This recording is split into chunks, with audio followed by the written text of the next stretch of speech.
Assalamualaikum warahmatullahi wabarakatuh.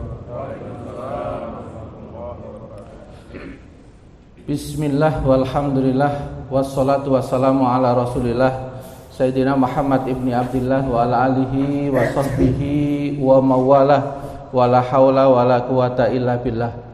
Subhanaka la ilma lana illa ma 'allamtana innaka antal alimul hakim. Allahumma alimna ma yanfa'una wanfa'na bima 'allamtana wa zidna ilman wa fahman wa amalan shalihan maqbulan. Allahumma inna nas'aluka khaira hadzal yaum wa khaira ma fihi khaira ma qabla wa khaira ma ba'da wa na'udzubika min syarri hadzal yaum wa syarri ma fihi syarri ma qabla wa syarri ma ba'da wa ja'alni wa iyyakum min ibadikas sholihin walhamdulillahirabbil alamin. Amma ba'd. Bapak-bapak, ibu-ibu, saudara sekalian yang dirahmati Allah Subhanahu wa taala, syukur alhamdulillah pagi hari ini kita masih diberikan nikmat yang banyak oleh Allah Subhanahu wa taala, nikmat hidup, nikmat sehat, nikmat lapang, lebih-lebih lagi nikmat iman yang mendorong kita hadir di tempat mulia ini. Moga-moga seluruh amal soleh kita semuanya diterima oleh Allah Subhanahu wa taala. Yang kedua, para jamaah sekalian, kita sudah sampai pada topik pembahasan treatment terhadap hawa nafsu. Salah satu bagian organ jiwa kita. Kita punya hawa nafsu, kita punya akal, kita punya kolbu.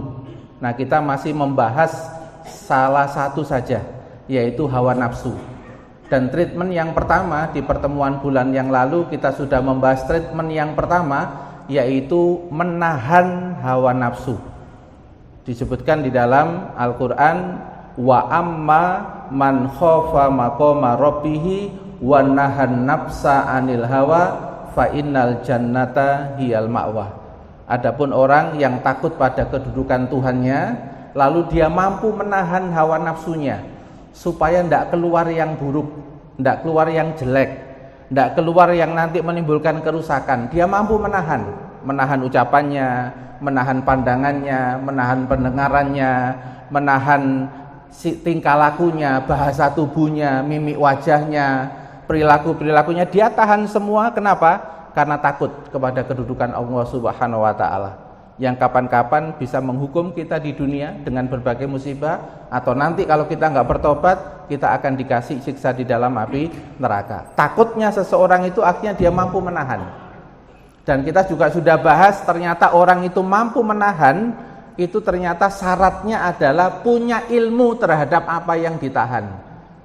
Jadi punya ilmu, punya pemahaman terhadap yang membuat nggak sabar, yang membuat nggak kuat, itu punya ilmunya. Ya, kalau nggak tahannya sama pasangan, berarti ya wis apal karakter pasangan. Ya, ngomel, gak iso mandek, sampai ono judulnya itu berurutan. Nah, menyikapinya ternyata adalah apa? Dengan diam. Pernah sahabat Umar bin Khattab itu ketika menjadi Amirul Mukminin, ada warga negaranya yang mau curhat masalah rumah tangganya. Soalnya diomeli bojone. Kemudian datang ke rumah Khalifah Umar bin Khattab, dan pada saat itu ternyata apa? Khalifah lagi diomeli sama istrinya. Gitu. Jadi wis ada tok-tok, Pak. Yo terdengar gerakan kakinya melangkah, terdengar sama Khalifah Umar. Tapi karena lihat Khalifah juga sama, akhirnya pulang. Cuma akhirnya Khalifah Umar itu segera keluar pintu dan memanggil, sini, ada apa? Wahai Amirul Mukminin, saya ini mau curhat, pasangan saya ini sering ngomel, tapi ternyata kok jenengan juga ngalami yang sama. Gitu. Nah, apa jawab? Yang menarik adalah jawaban Khalifah Umar bin Khattab, ya.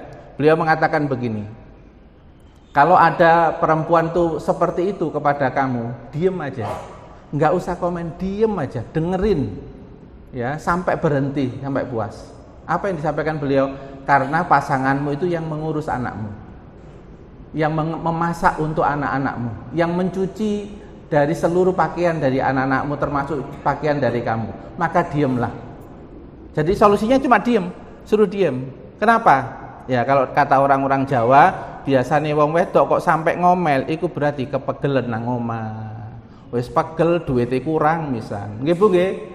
Oh, setuju langsung, Pak. Itu. Makanya rata-rata kan sampean kayak duit langsung meneng, Pak. Itu. Nah, itu berarti pengertian, Pak. Sing lanang pengertian. Wis pegel mari ngono dikai hadiah. Mbok dijak nang restoran, mbok ditukok nopo, cek seneng. Mosok kok kedu kerja tok nang omahe. Nggih, Bu, nggih. Oh, nggih, Pak, setuju, Pak. Nggih, Bu. Solusine ngoten mawon, Pak.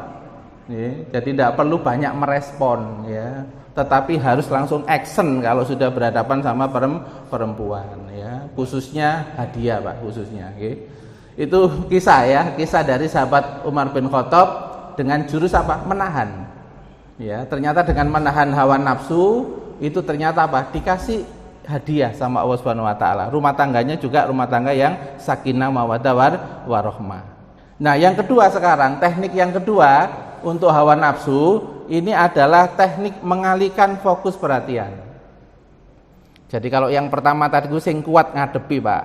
Nek sing kuat ngadepi terus duwe ilmu nih gak apa-apa pakai jurus yang pertama. Jurus namanya jurus menahan. Berarti punya endurance, ketahanan berhadapan dengan orang. Ya ini kalau istilahnya anak-anak muda yang punya potensi toksik, Pak. Punya potensi apa? Mengganggu perasaan kita, mengganggu jiwa kita.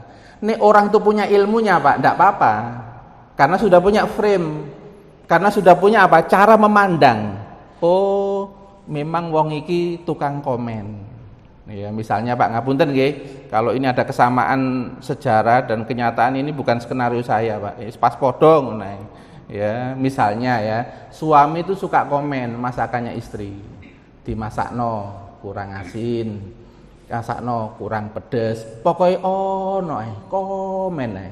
Saya tanya ibu-ibu, kira-kira dengan pasangan seperti ini, Bu, kira-kira jenengan das pundi? Seweneng napa muangkel?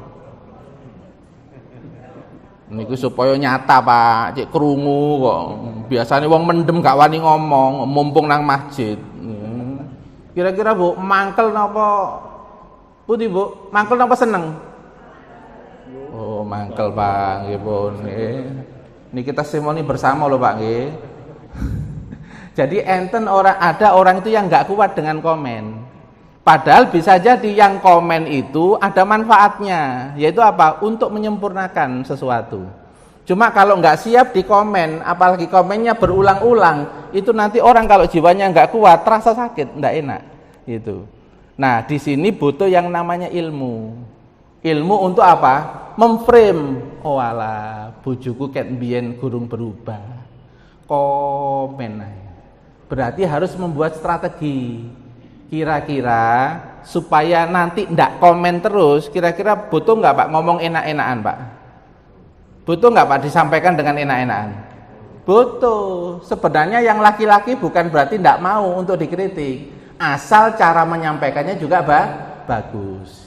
Loh ini loh, Bu, caranya, Bu, supaya kita nanti ketika interaksi di dalam rumah tangga itu nanti ndak saling memendam. Punya persepsi sendiri karena tidak dikomunikasikan. Yang satu maksudnya baik supaya ada penyempurnaan. Yang kedua maksudnya adalah supaya apa? Supaya kemudian seseorang itu bisa menerima bahwa setiap orang itu ada kekurangan, ada kelemahan. Nek komen terus kan berarti gak iso nyadari, Pak, orang itu punya kelemahan dalam masak, punya kelemahan dalam nyuci. Boleh kamu perfeksionis untuk dirimu, betul, Pak? Tapi kalau untuk orang lain, ya lihat-lihat orang lain tuh seperti dirimu atau tidak. Kira-kira mikir begini adil nggak, Pak? Adil, gitu. Apunten ini saya cerita kisah klien, Pak, ya. Jadi ada klien yang hidupnya itu mandiri, Pak, karena sejak kecil ditinggal sama ibunya, sehingga segala sesuatu yang berkaitan dengan aktivitas sehari-hari perfect semua. Masak bisa, laki-laki ini, Pak, nyuci juga bisa bersih. Nah, kemudian ketemu sama pasangan yang tidak perfect, itu ya. Apalagi pasangan ini tidak disiapkan sama orang tuanya, Pak, untuk pinter masak, untuk pinter nyuci. Kira-kira, Pak, kalau ketemu berdua bisa potensi konflik apa enggak, Pak? Bisa potensi konflik karena yang satu perfeksionis, pengalaman hidupnya membuat dia itu seperti itu. Tapi belum mendalami pengalaman kehidupan pasangan yang berbeda sama dia. Coba adil apa enggak, Pak? Berbeda perjalanan hidupnya, lalu kita samakan standarnya. Kan tidak adil Pak akhirnya. Nah disinilah Pak butuh ketenangan supaya nanti bisa apa? Saling ada memahami dan mengerti. Makanya pesan kami kepada klien itu boleh jenengan perfeksionis pada jenengan sendiri tidak apa-apa, itu bagus. Itu namanya apa? Membuat orang supaya apa? Maju terus untuk dirinya bagus. Tetapi kalau itu mau diterapkan kepada orang lain, lihat kapasitasnya, lihat kemampuannya. Karena kalau Anda itu menyampaikan sesuatu, terus kapasitasnya dia itu turun, tapi tuntutannya tinggi, kira-kira orangnya sakit hati apa enggak Pak? Sakit hati, meskipun Anda tidak punya niat menyakiti hati dia. Tapi cara seperti itu berpotensi membuat orang lukanya tuh di sini, sakitnya tuh di sini, ya, di sono Pak, ya, itu. Ngoten Bu nggih, Bapak Ibu, nggih. Ini yang pertama yang kami bahas kemarin namanya menahan. Orang tuh mampu menahan kalau punya ilmu. Nah, sekarang yang kedua. Nah, ternyata yang kedua, kalau kita punya hawa nafsu harus punya jurus yang namanya mengalihkan fokus perhatian. Ini disebutkan di dalam surat Al-Mu'minun, qad aflahal mu'minun. Sungguh sukses. Ya, ini ada teman saya dulu jurusan sastra Arab meneliti makna aflaha sama faza. Kalau faza biasanya konteksnya akhirat. Kalau aflaha konteksnya sukses di dunia dan di akhirat. Nah, al-mu'minun itu menggunakan aflaha. Kata salat hayya 'alal falah, mari menuju kemenangan. Itu ngajak salat toh Pak nggih. Berarti salat, orang yang rajin salat punya potensi sukses di dunia. Kenapa punya potensi sukses dunia? Nek salatnya bener. Salat itu dari kata silatun, nyambung terus kepada Allah. Hatinya itu mesti tenang. Jiwanya itu mesti stabil nek salatnya bener itu, Pak. Yang disebut dengan daimun, salatnya daim. Nyambungnya terus-menerus kepada Allah Subhanahu wa taala. Kadang nyambung kepada kebaikannya Allah, kadang nyambung pada kesempurnaannya Allah, kadang nyambung pada kehebatannya Allah Subhanahu wa taala. Itu kalau orang nyambung terus kepada Allah dan sholatnya ke arah situ biasanya tenang. Yang disebut dengan khosiun. Orang yang sholatnya khusyuk. Nah, ternyata setelah orang khusyuk itu sukses, ternyata ada yang kedua, walladzinahum anil lagwi mu'ridun. Mereka terhadap perkara-perkara yang tidak ada gunanya. Nanti ada omongan-omongan yang tidak berguna, nggak perlu direspon, berpaling aja. Nanti ono sikap-sikap perilaku-perilaku yang itu tidak perlu direspon, berpaling aja, nggak usah fokus ke sana. Karena kalau fokus ke sana, nanti malah membuat kita jengkel, membuat kita emosi, membuat kita marah. Sekarang saya tanya Pak, orang kalau jengkel, emosi dan marah, pengaruh nggak nanti terhadap kekhusyukan sholat Pak? Pengaruh. Makanya itu ada urutan. Orang itu sholat khusyuk itu juga harus dibantu dengan yang berikutnya. Dia harus punya teknik mudah berpaling dari perkara-perkara yang tidak ada gunanya kalau direspon. Omongan orang, ocehan orang, perilaku orang, sikap orang. Dan kadang-kadang mengalihkan ini sampai kemudian apa Pak? Ya tidak memperhatikan. Karena kalau semakin memperhatikan, tersedot Pak, tersabotase, akhirnya hawa nafsunya jadi liar. Hawa nafsu itu kalau jadi liar Pak, murang-muring, iso ngawur. Ngomong juga bisa ngawur. Kira-kira produktif atau kontraproduktif Pak terhadap selesainya masalah? Kontraproduktif, nggak akan menyelesaikan masalah. Karena ada, kalau kita menghadapi orang-orang tertentu, itu nggak perlu direspon. Karena kalau semakin direspon, semakin nggak selesai. Ada nggak Pak model orang begitu Pak? Ada. Karena yang dia tipenya adalah apa? Suka ngeladeni. Coba Pak, jenengan ngeladeni wong sing nggak bener.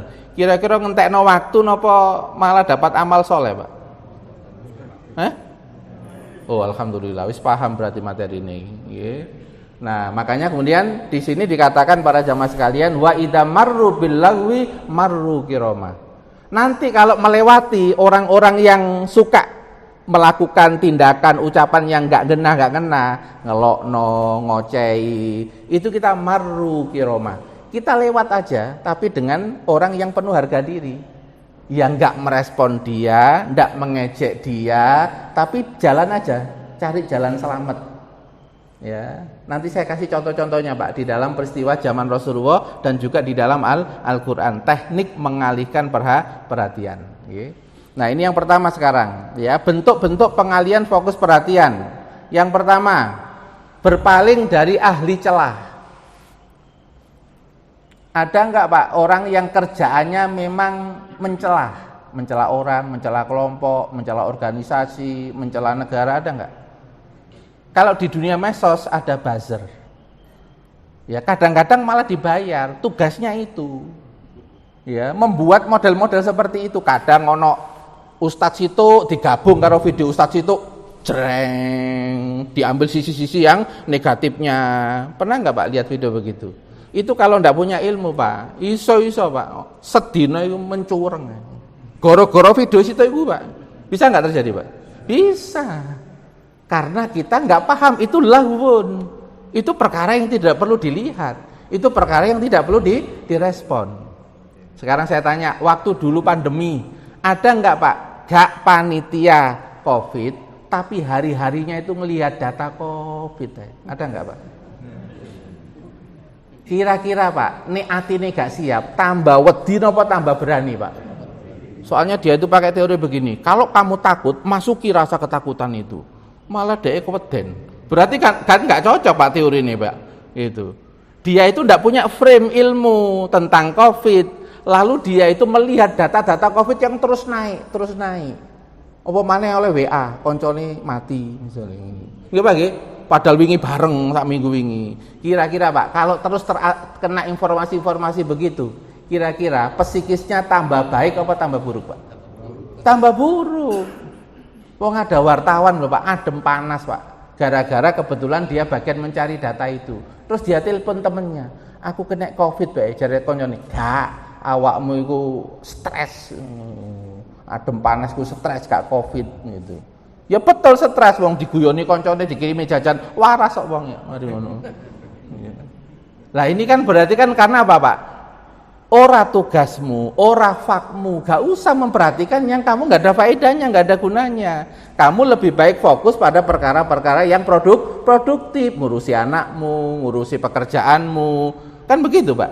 Ini yang dinamakan mengalihkan fokus, supaya apa? Hawa nafsu ini tidak menjadi apa liar, tidak karu-karuan. Nah, ini contoh di dalam Al-Quran. Ya, contohnya adalah pada zaman Nabi. Nabi itu dakwah Pak.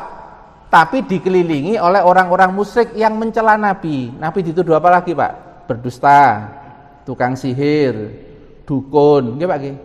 Memecah belah keluarga satu dengan yang lain. Kira-kira Pak, jenengan kalau dapat olok-olok seperti ini Pak, kira-kira dakwah terus apa mandek Pak? Iya iso mandek jeglek Pak mari ngono. Wis gak direspon apik, malah dilok-lokno, wis mandek ae gitu. Maka turun ayat Al-Qur'an untuk memberikan pelajaran kepada Nabi, fasta bima tu'mar wa a'rid anil musyrikin. Kewajiban itu tetap jalanno, karena iki urusannya awakmu karo aku. Cuma awakmu diuji karo wong-wong sing didakwahi iku suka ngelokno, suka mencela. Maka Allah Subhanahu wa taala melanjutkan, inna kafainakal mustahziin. Kami yang akan ngurus orang-orang yang ngolok-ngolok itu. Tak urus engko, tenang. Iku engko ana wayahe, ana endinge sing mati, ana endinge sing lara, ana endinge sing gak karu-karuan uripe, nggih Pak nggih. Wong mereka makhluk kok Pak, di bawah kendali keputusannya Allah. Ini Allah nurunkan ayat untuk menguatkan jiwa Nabi. Wa a'rid, berpaling aja, jangan sering mengingat-ingat ucapannya orang musyrik yang ngomong pendusta, tukang sihir, dukun. Kalau nanti fokus perhatiannya ke sana, malah gak sida dakwah. Malah konsep diri kita yang akan terbentuk oleh keadaan. Ya, dalam dunia psikologi itu ada namanya self concept, konsep diri. Nah, konsep diri itu bisa ditanamkan oleh keluarga, bisa ditanamkan oleh masyarakat. Misalnya begini Pak, jenengan itu jujur, tapi 20 orang sekitar jenengan itu nuduh, bohong lu, wong 20 Pak. Kira-kira Pak, jenengan yang awalnya sudah yakin bahwa dirinya jujur, kira-kira bisa berubah gak Pak, bergeser? Bisa. Awalnya jadi bingung Pak, dilema. Iya ta aku iki. Aku padahal gak tahu ngene, gak tahu ngono. Wong-wong kok ngomong ngono. Nah, iki mulai geser Pak. konsep dirinya geser gara-gara apa? Ada pengaruh dari luar yang diizinkan masuk ke dalam dirinya. Nah, kalau dalam dunia psikologi itu disebut dengan harus membangun self defense, mekanisme pertahanan di dalam diri. Itu. Bagaimana caranya? Sing ngerti tentang aku dhewe. Wong liya ngomong sesuai dengan prasangkanya. Kadang yo gak ngerti apa sing tak lakoni. Betul, Pak? Nah, orang kalau benar Pak mikirnya, kira-kira mengikuti yang jelas apa mengikuti yang enggak jelas? Ngikuti yang jelas.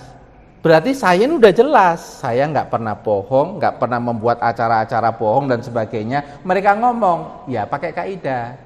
Jika ada anjing menggonggong, kafilah tetap berlalu. Memang dia anjingnya lagi muncul. Kan sudah pernah saya katakan, wong itu kadang-kadang ulere sing metu, nggih Pak nggih? Kadang-kadang ulone sing metu, nggih Pak nggih? Kadang apa? Welute metu. Napa welut, Pak? Wangel cekel-cekelane. Janji ya, tapi ya gak pernah. Nggih Pak. Jare wong Jawa, welut. Nggih Pak nggih. Lah, kadang sing metu niku anjingnya Pak, gonggong ae gitu. Nah, itu tekniknya ternyata apa? Abekan. Awakmu gak iso ngendalikan omongane dhek. Awakmu gak iso ngendalikan atine dhek, sing iso nyetir atine dhek Gusti Allah. Makanya dalam keadaan seperti itu disuruh tawakal kepada Allah. Tetap lakukan kewajiban, lalu jadikan doa tawakal berpasrah kepada Allah. Ya Allah, saya pasrahkan. Berhentinya mereka yang mengolok-ngolok, berhentinya mereka ya Allah. Saya pasrahkan kepadamu, Engkaulah yang mengendalikan hati mereka semua. Kan betul loh Pak. Yang mengendalikan hati seluruh makhluk sinten? Allah. Kita nggak bisa Pak nyetir hatinya makhluk Pak. Berarti lapor kepada Allah. Terus tambah ini, ya Allah, mustajab ya Allah. Kulo didolimi ya Allah, mustajab ya Allah. Jari Nabi mustajab, gak apa-apa Pak ngomong ngono gak apa-apa gitu. Sebagai apa? Meyakinkan saya lagi didolimi ya Allah mustajab. Tapi kudu istiqomah Pak. Ojo pisan mari mandek gak ndonga aja kok. Nek Nabi pisan gak apa-apa levelin ndonga langsung munggah langit nggih Pak nggih. Nah, kalau kita ini harus berulang-ulang gitu ya, dan berulang-ulangnya doa menjadi tambahan amal soleh. Gitu begini.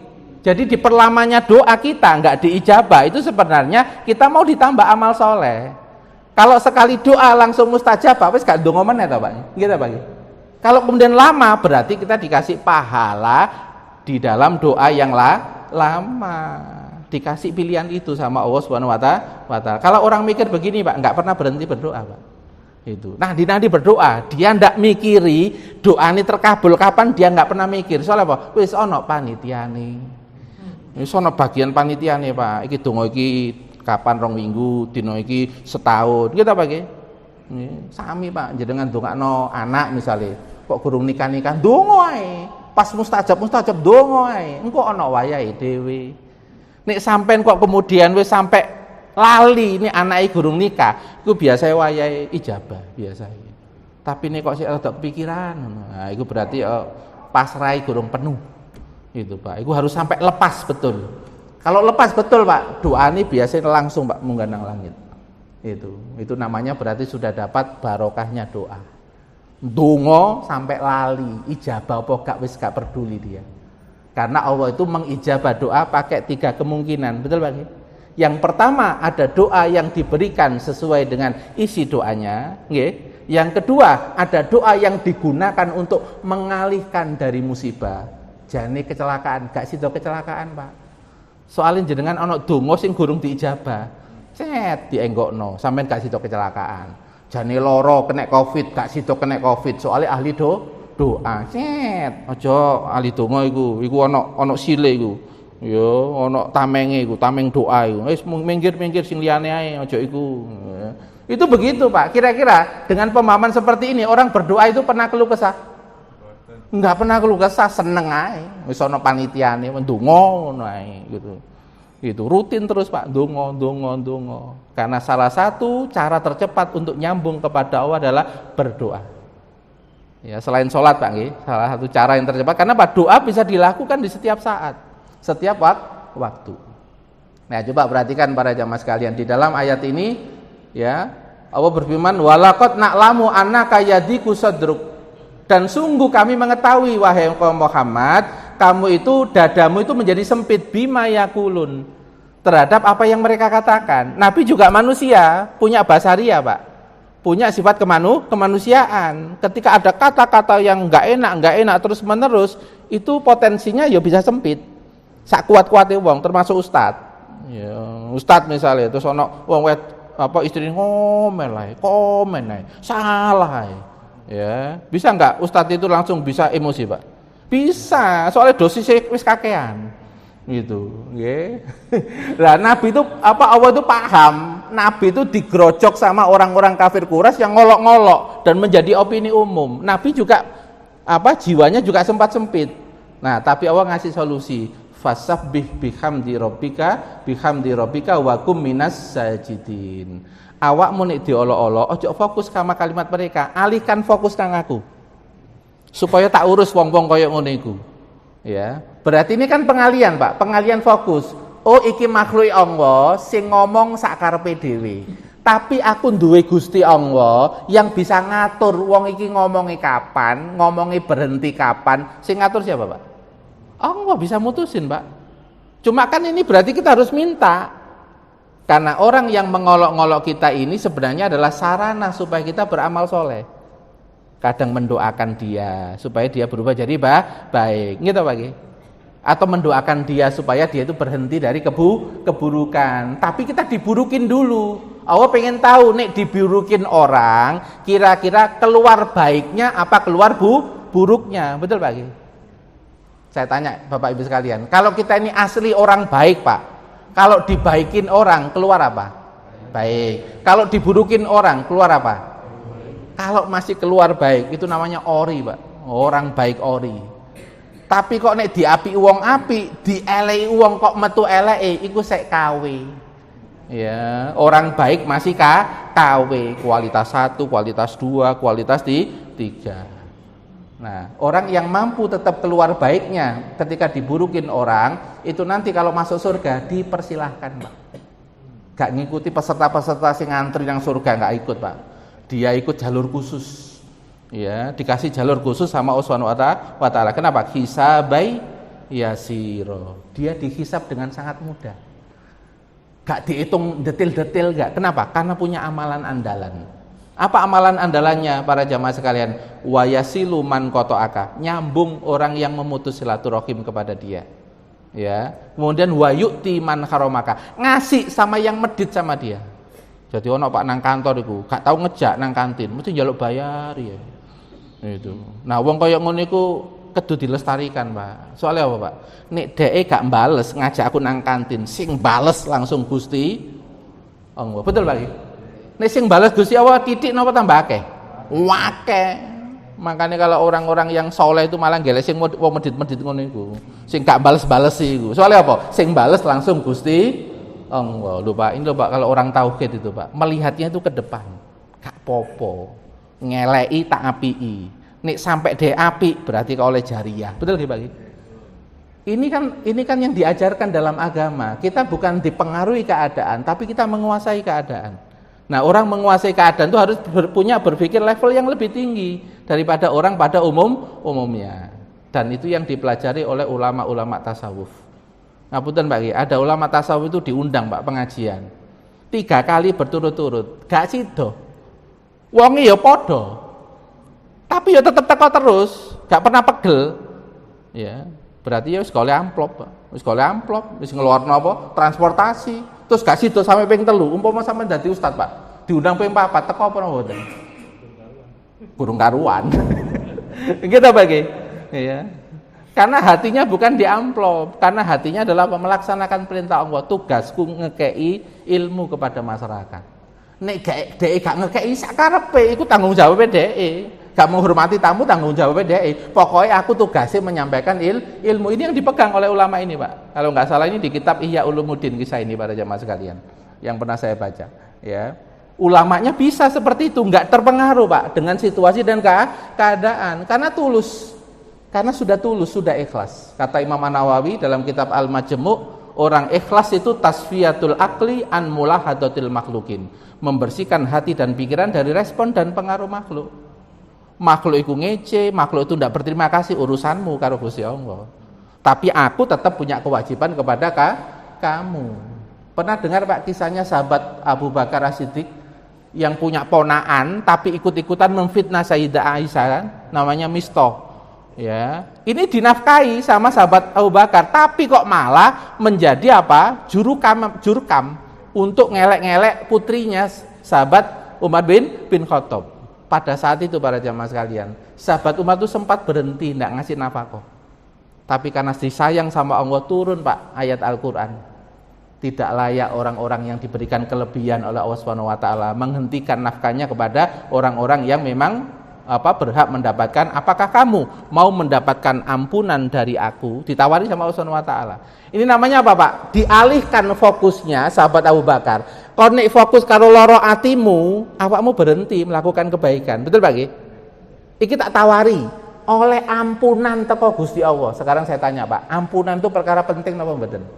Penting, karena ampunan itu rahmat paling pertama. Nek golek ampunan ya gak iso mlebu surga, Pak. Wong surga itu baru bisa dimasuki ketika apa? Dosa-dosa kita ini bersih, Pak.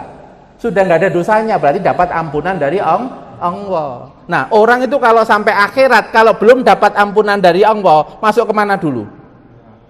Masuk neraka. Sekarang saya tanya, dimasukkan neraka itu bukti sayangnya Allah apa enggak? Orang-orang kan banyak mengatakan ini bukti adilnya Allah. Kalau saya bukan sekedar adil, Pak, tapi ini bukti sayangnya Allah. Bagaimana cara mikirnya?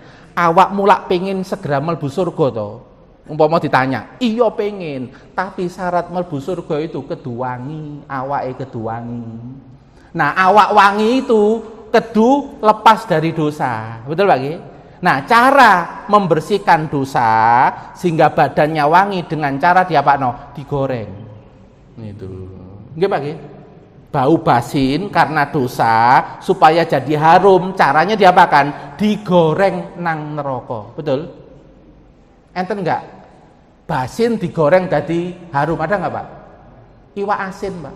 Iku perumpamaane cocok iki.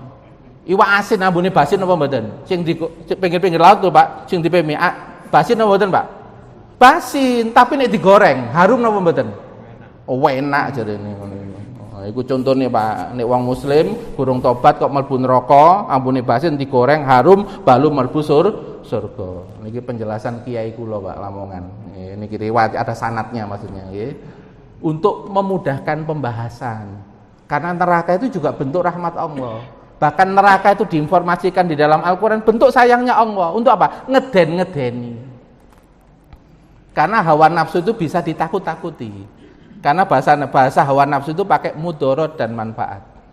Kalau hawa nafsu itu bisa menangkap mudorotnya itu besar, biasanya hawa nafsunya nanti bisa, Pak, diajak untuk nurut, tunduk kepada Allah Subhanahu wa taala. Nah, para jamaah sekalian, ini yang pertama, berpaling dari ahli celah. Yang kedua, berpaling dari pakar kebodohan. Wa a'rid anil jahilin. Saya tanya, Pak, orang Arab Badui zaman Nabi, itu pinter-pinter apa bodoh? Bodoh kapan ya? Tapi sering nggak ke kota Madinah kayak gara-gara? Akhirnya banyak, Pak, hadis-hadis riwayat yang berkaitan dengan orang Arab Badui. Sing polos, sing bodoh, sakarepe dhewe. Itu. Di antaranya adalah riwayat ketika orang Arab Badui masuk ke dalam masjid, ngapain? Kencing. Itu. Fokus perhatian sahabat itu pada apa? Pada kencingnya. Ya, iki najis iki, gak karu-karuan. Langsung sahabat itu pengen menghardik, tapi dicegah nggak sama Nabi? Dicegah. Karena Nabi ingin mengalihkan kepada kemanfaatan yang lebih besar. Sik ojo ditahan. Engko nek langsung mbok hardik, ya, iku engko aurate iso terbuka, kaget melorot deh celana. Nggih, Pak. Yang kedua, engko nek mbok hardik, seharusnya najis itu hanya pada satu titik, bisa gak karuan kobat kabit rono rene. Nggih, Pak nggih. Sampeyan gak usah bayangno, Pak. Nggih. Iki kan cuma penjelasan hikmah kan begitu. Udah, Pak nggih. Ini yang dinamakan boleh mencegah kemungkaran. Tapi kalau mencegah kemungkaran menimbulkan kemungkaran yang lebih besar enggak boleh menurut ulama. Akhirnya para ulama itu kalau mencegah kemungkaran itu butuh adab yang tinggi, butuh strategi. Yaitu apa? Harus beralih kepada kemanfaatan yang lebih besar. Jangan langsung Selesaikan, apalagi ini berhadapan dengan orang yang nggak siap dikritik, yaitu orang polos, desa, bodoh. Berarti wong polos, desa, bodoh biasanya emosional atau rasional? Nah, emosional. Menghadapi orang emosional itu perlu dikritik, apa kemudian didiamkan dulu? Didiamkan dulu, Pak. Dicari selahnya. Karena menghadapi orang yang emosional itu harus butuh selah. Ngapunten nggih, nek pasangan jenengan kok suka emosian, harus tahu selah. Itu. Nah, cara nyelai ya lihat Pak kebutuhan jiwanya apa. Ya, ada kebutuhan jiwanya itu minta didengar, ya beri waktu. Ada kebutuhan jiwanya itu suka diberi hadiah, ya beri hadiah. Ya, macam-macam tiap orang itu kebutuhan jiwa sesuai dengan masing-masing. Kalau menemukan Pak, itu namanya sudah jadi pawang. Ya, sudah bisa menjadi pawang. Dalam hadis Nabi, orang yang nanti diharamkan masuk neraka punya karakter qoribun, mudah dekat dengan siapa saja. Dengan orang tua bisa, dengan anak muda bisa, dengan anak-anak bisa, dengan orang dewasa bisa. Karena apa? Mempelajari karakternya. Ya. Kan kita bisa dekat dengan anak itu kapan, Pak? Kalau kita mengenal anak. Kita bisa dekat dengan pasangan kalau kita itu mengenal pasangan. Betul apa betul, Pak?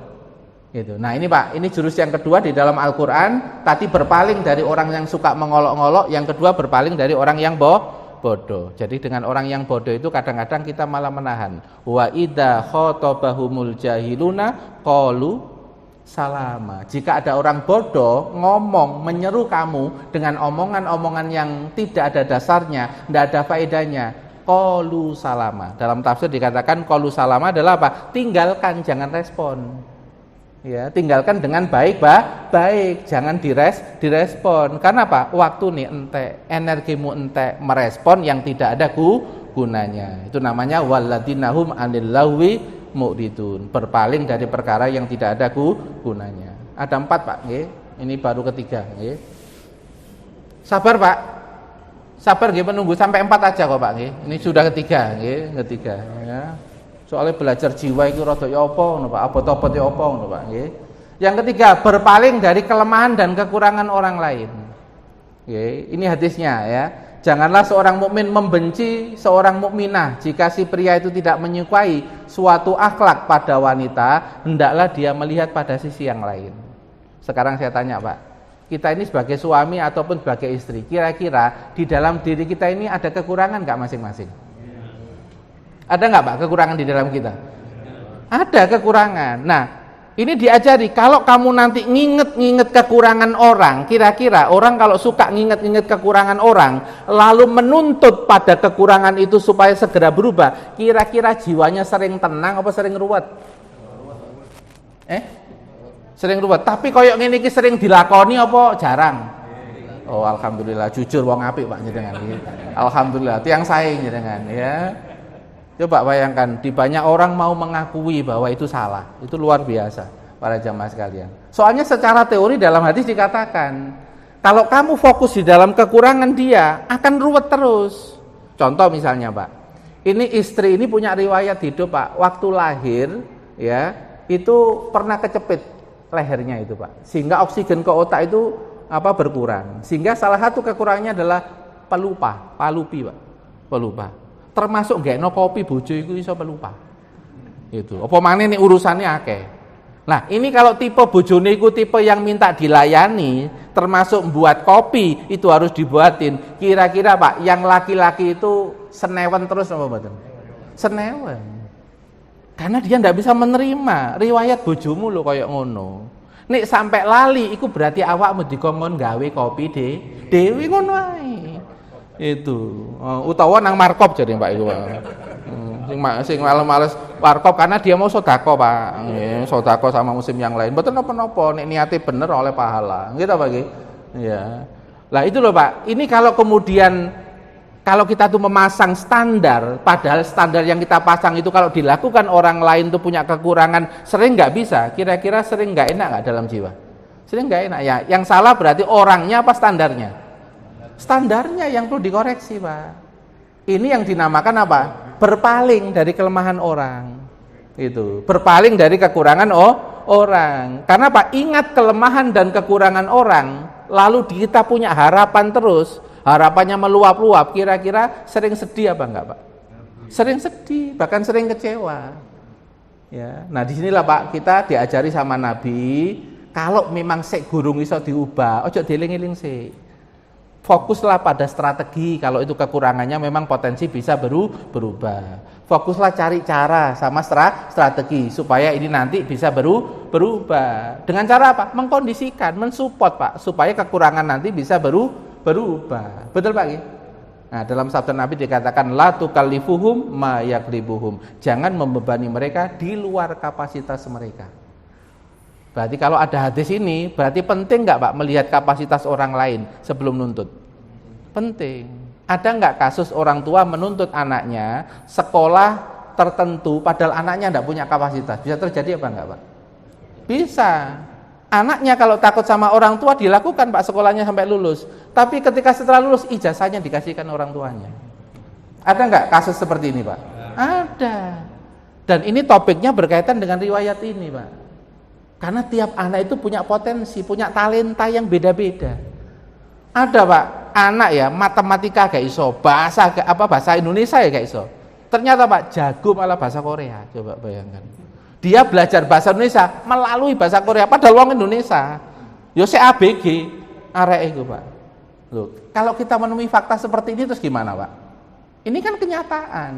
Ternyata ketika kita ini punya sebuah target dan harapan, kadang kita diuji oleh kapasitas orang lain, anak atau pasangan kita. Kalau kita mudah menerima, lalu mau mensupport, lama-kelamaan bisa jadi bagus nggak Pak? Bagus. Itu yang yang lagi viral, Putri Aryani. Sejak kecil buta, nggih Pak? Yeah. Tapi diterima nggak sama kedua orang tuanya? Diterima. Ternyata Allah memberikan kelebihan di apa? Di tenggorokannya, di suaranya. Ada Najah yang lahir bayi cerebral palsy, lumpuh Pak gerakannya, tapi ternyata diberi kelebihan dalam perkara yang lain. Otaknya seperti fotokopi, nyerapnya cepat. Akhirnya Pak hafal Quran. Betul Pak? Makanya kalau kita lihat kelemahan orang, biasanya di sisi yang lain Allah itu mesti meletakkan kelebihan. Maka dalam hadis ini fokus saja pada kelebihannya. Kelemahannya skip. Nanti bisa membuat kamu lebih tenang. Karena kita ini punya kolaba Pak. Kolaba itu berbolak-balik. Hati yang berbolak-balik. Nah itu tergantung apa yang kita ingat. Itu. Terakhir, niki bunyi napa? Surup. Nggih, surup nggih. Ya, sekedap nggih. Ini terakhir. Yang 4, berpaling dari sering mengingat keburukan orang lain. Kalau tadi kelemahan dalam perkara kapasitas Pak. Kalau ini sudah level keburukan orang.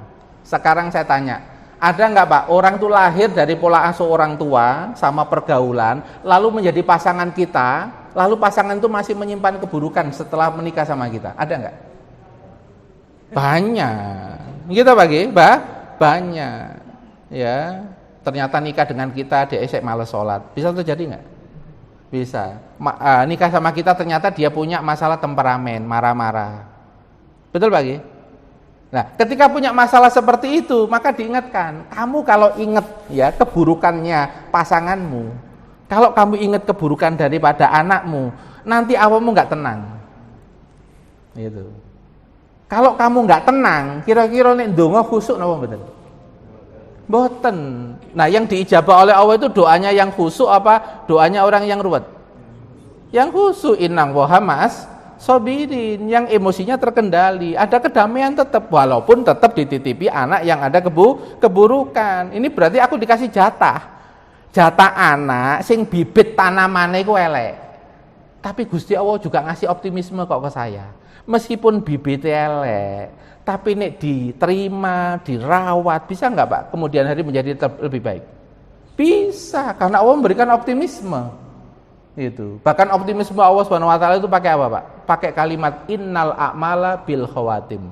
Amal-amal hamba itu ditentukan penutup akhir kehidupannya. Coba bayangkan. Ini optimisme enggak, Pak? Bagi orang yang perjalanan hidupnya rusak di awal-awal.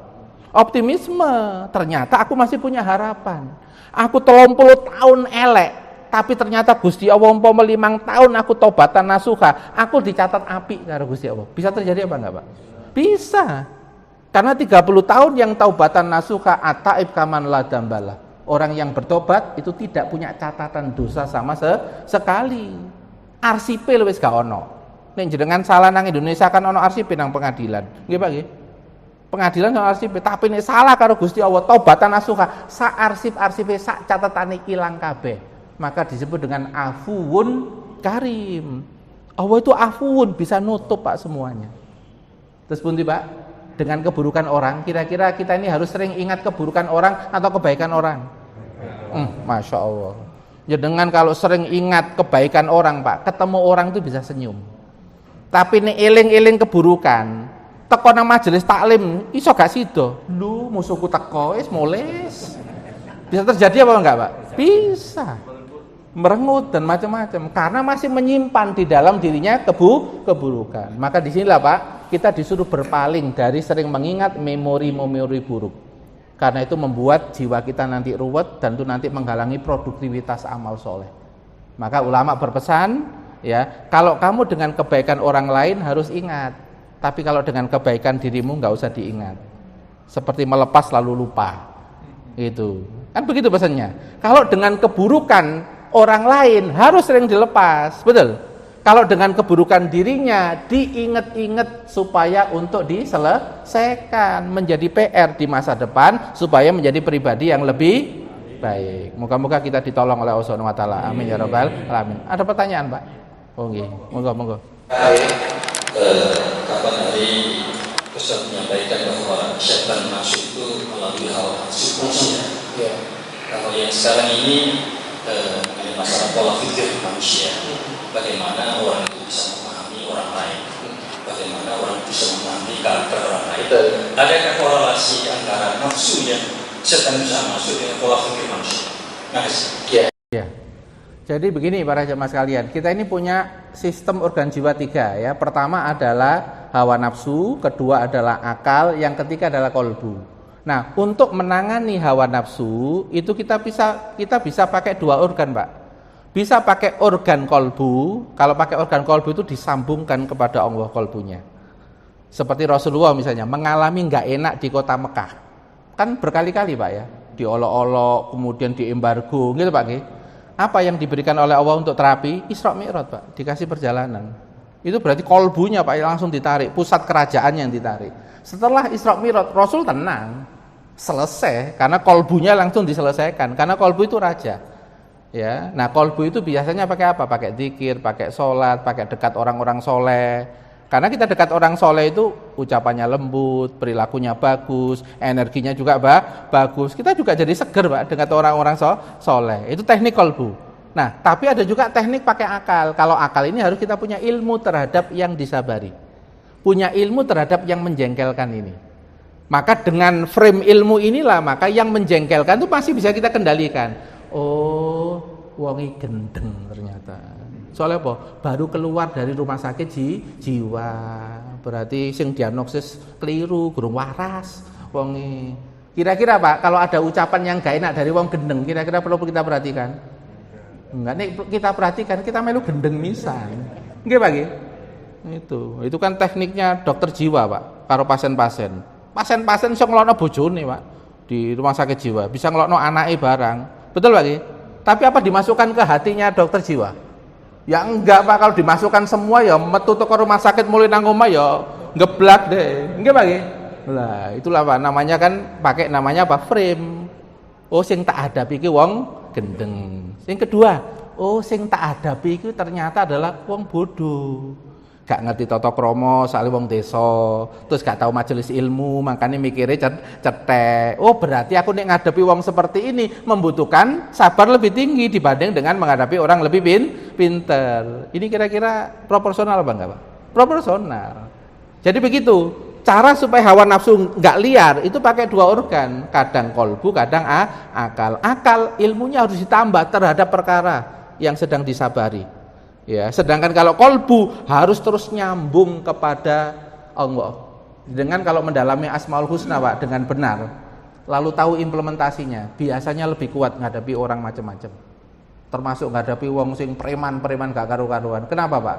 Kalau pakai tinjauan akal, preman-preman itu jadi buruk karena masa lalunya buruk. Lalu dia nggak ketemu guru spiritual yang pas untuk mentreatment dia. Itu ibaratnya Pak, nasibnya rodok gak pas ngono ya Pak.